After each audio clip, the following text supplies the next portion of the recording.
السلام علیکم جی، آپ دیکھ رہے ہیں پاک افیئرز اور میں اختر خان۔ اس وقت میں موجود ہوں سپریم کورٹ پاکستان میں، جہاں پر آج ارشد شریف شہید کی چوتھی ہیرنگ تھی۔ جیسے کہ ہم سب لوگوں کو پتہ ہے کہ ارشد شریف شہید کو کینیا میں شہید کیا گیا تھا۔ اس کے بعد تقریباً 1.5 مہینہ یہ جو کیس تھا، ان کے جو خاندان والے تھے انہوں نے ایف آئی آر درج کرنا چاہی، مگر ایف آئی آر بھی درج نہ ہو سکی۔ اس کے بعد چیف جسٹس آف پاکستان نے اس کا از خود نوٹس لیا، سو موٹو انہوں نے لیا۔ اس کے بعد سے آج چوتھی ہیرنگ تھی۔ گزشتہ دسمبر میں جو ان پہ لاسٹ ہیرنگ تھی، اس میں چیف جسٹس صاحب نے کہا کہ اسپیشل جی آئی ٹی بنائی، جس میں انہوں نے کہا کہ پاکستان، کینیا اور دبئی سے جتنے بھی انٹروگیشن آپ کر سکتے ہیں وہ کر کے لائیں اور تمام ثبوت کو اکٹھا کیا جائے۔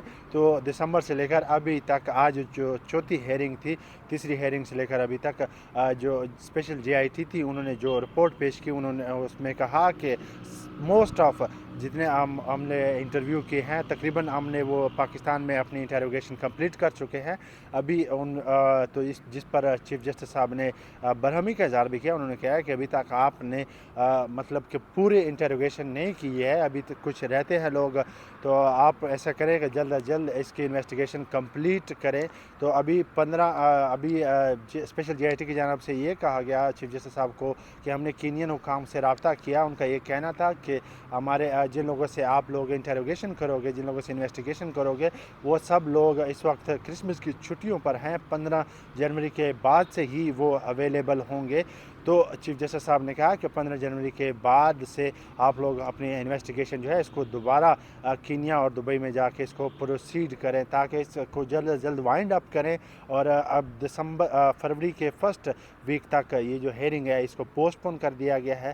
اب آیا دیکھنا ہوگا کہ جب اسپیشل جی آئی ٹی جو اپنی رپورٹ پیش کرتی ہے تو اس میں وہ کیا فیکٹ اینڈ فائنڈ پیش کرتے ہیں۔ مگر دوسری طرف میں اگر آپ کو بتاتا جاؤں، آج سپریم کورٹ میں پاکستان تحریک انصاف کے سینئر رہنما مراد سعید صاحب وہ بھی یہاں پر موجود تھے۔ اس کے ساتھ ساتھ ارشد شریف صاحب کی جو بیوہ ہے وہ بھی یہاں پر سپریم کورٹ میں آج آئی تھی۔ ان کی جانب سے چیف جسٹس صاحب کو یہ کہا گیا کہ چیف جسٹس صاحب، یہ جو جے آئی ٹی میں جو اسپیشل انٹیلیجنس کے جو 2 آفیسران ہیں، یہ بھی جن کو ہم ایکیوز کر رہے ہیں وہ ان کے سب آرڈینیٹ ہیں، تو ہمیں ان سے مطلب کہ ہمیں ان پہ ٹرسٹ نہیں کر سکتے کہ وہ ہمیں فیکٹس جو ہم لوگوں کو چاہیے وہ فیکٹس کو فائنڈ کر سکتے ہیں۔ تو چیف جسٹس صاحب کی جانب سے ان کو یہ کہا گیا کہ آپ لوگ ٹرسٹ کریں، انشاءاللہ۔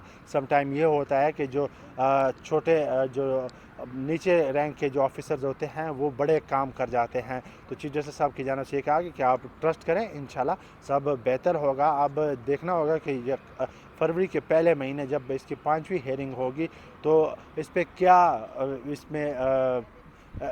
اس میں کیا اپڈیٹ آتی ہے، وہ بھی میں آپ کے ساتھ شیئر کروں گا انشاءاللہ۔ تب تک پاک افیئر سے مجھے دیجیے گا اجازت۔ اللہ حافظ۔